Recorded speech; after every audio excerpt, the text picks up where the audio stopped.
مرحبا، يسعد لي صباحكم وكل أوقاتكم متابعيني الكرام.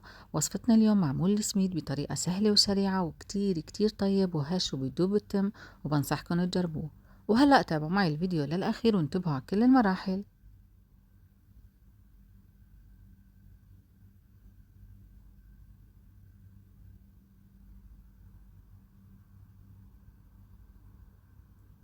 المقادير على الشاشة بتلاقون كمان بصندوق الوصف. أول مرحلة بنحتاج لكيلو سميد ناعم اللي هو سميد الفرخة أو طحين الفرخة، والكيلو بيعادل بأكواب المقاس 7 أكواب، ولازم يكون السميد ناعم مثل الطحين بهذا الشكل. واللي ما عنده السميد ناعم ممكن تطحنه حتى يصير ناعم مثل الطحين تقريبا. منضيف على السميد 4 ملاعق كبار حليب بودرة، وطبعا الحليب اختياري بس بيعطي لون حلو وطعم أطيب للمعمول. ومنضيف كمان ملعقتين كبار سكر أو حسب الرغبة، وملعقة كبيرة محلب، وبنخلط شوي. وأكيد ممكن تخلطوا سميد وطحين، ولكن لازم يكون المجموع كيلو. وبعدين بنضيف 450 جرام سمن وبيعادل كوبين وربع، واللي بيحب المعمول يفرط ويصير هش زيادة يضيف 500 جرام سمنة، يعني ال 500 جرام بتعادل بأكواب المقاس كوبين ونص. وأكيد السمنة لازم تكون بدرجة حرارة المطبخ. وبنخلط كتير منيح ولمدة 10 دقايق.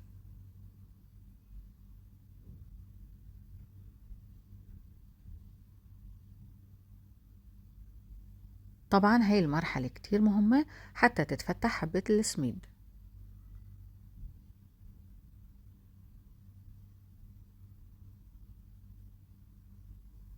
وبنستمر بالخلط حتى نحصل على هذا القوام أو أنشف شوي حسب نوع السميد.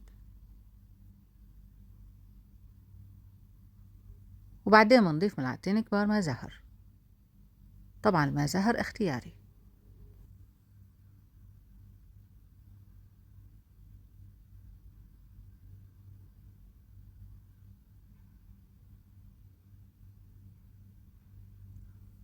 وبعدين بنضيف المي تدريجيا، وبنعجن بطريقة اللم والردم من تحت لفوق.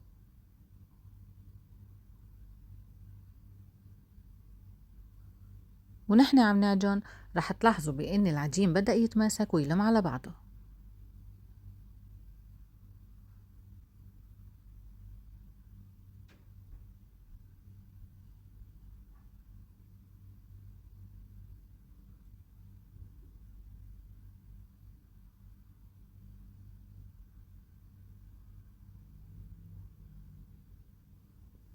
وطبعا نستمر بإضافة المي شوي شوي حتى تلم العجينة على بعضها.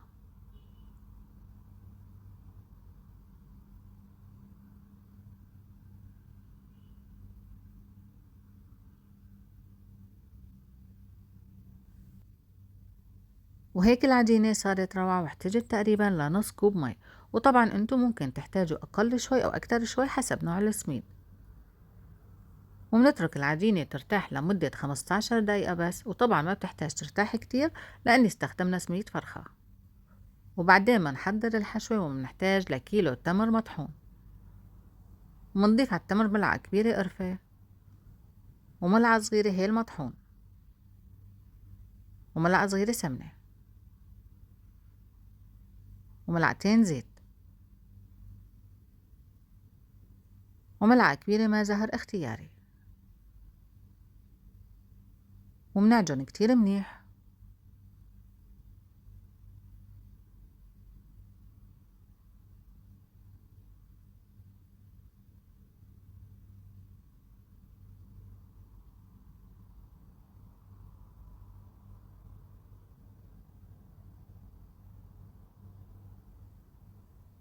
وبعدين بنكور التمر لقطع صغيرة.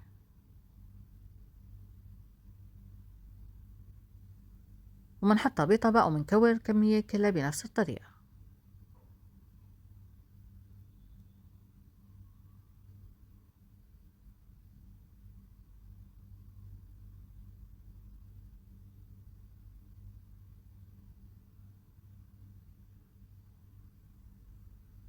وهيك التمر صار جاهز عندي والعجين كمان ارتاح.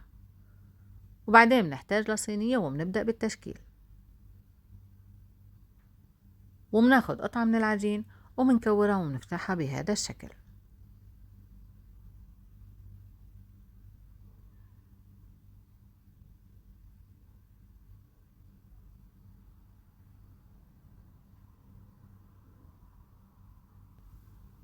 وبعدين منسقبها بأي عود خشبي ومنشكلها بالمنقاش أو بأي قالب متوفر عندكن، وطبعا طريقة التشكيل حسب الرغبة. وإذا بدكن تشكلوها بالقالب لازم ترشوا على القالب سميد ناعم حتى ما تلزق القطعة فيه. ومنحطها بالصينية ومنكمل الكمية كلها بنفس الطريقة.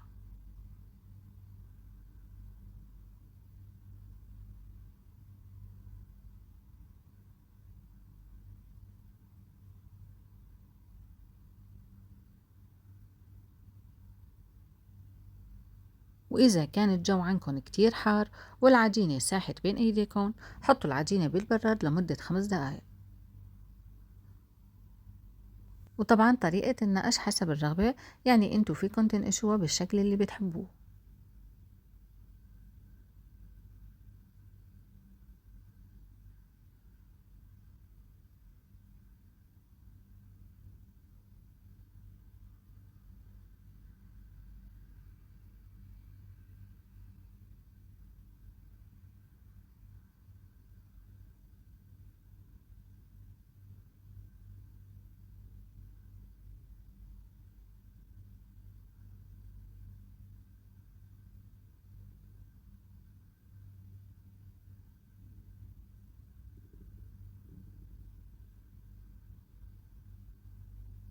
وهيك الكمية صارت جاهزة عندي. الكمية عملت لي 115 قطعة ما شاء الله.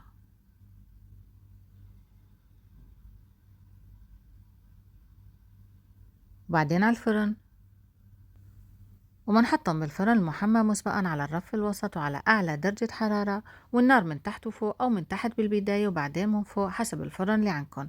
وبياخد وقت بالفرن 10 دقايق، وطبعا المعمول بكل أنواعه ما بيصير يطول بالفرن حتى ما يتشقق معكن أو تروح الرسمة. وهيك صار جاهز، والريحة عن جد ما شاء الله بتشهي القلب.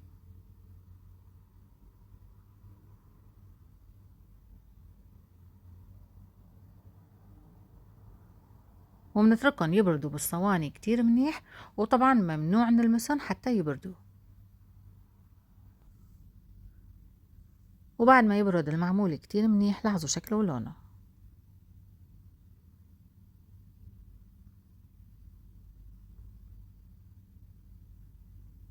وبعدين بنحطهم بطبق التقديم.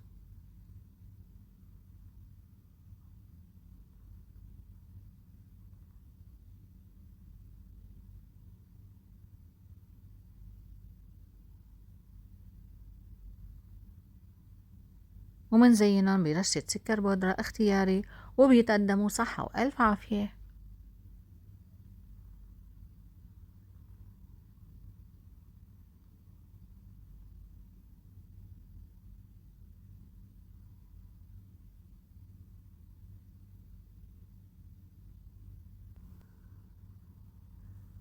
وهلأ لاحظوا كيف هش وبيدوب التم والسميد دايب، ونكهة السميد عن جد بتشهي القلب.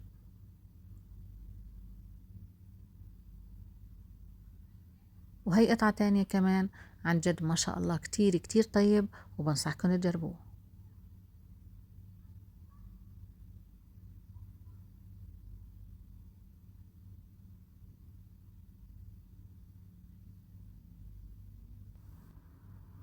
واللي وصل معي لآخر الفيديو يكتب لي بالتعليقات جواب تحذيرة اليوم. وكالعادة حبيت أتشكركن على تعليقاتكن الحلوة، واخترت تعليقات بشكل عشوائي وحطيتن على الشاشة. واللي بيحب يطلع اسمه بالفيديو القادم يكتب لي بالتعليقات، ويكتب لي كمان من وين عم يتابعني. وهلأ هيك خلص الفيديو لليوم، بتمنى يكون عجبكن. ولا تنسوا تبعتولي صور تطبيقاتكن على حساب الانستغرام، رح احطلكن حساب الانستغرام بصندوق الوصف. ولا تنسوني كمان من اللايك والشير والاشتراك بالقناة وتفعيل الجرس ليصلكن إشعار بكل فيديو جديد. يلا باي باي.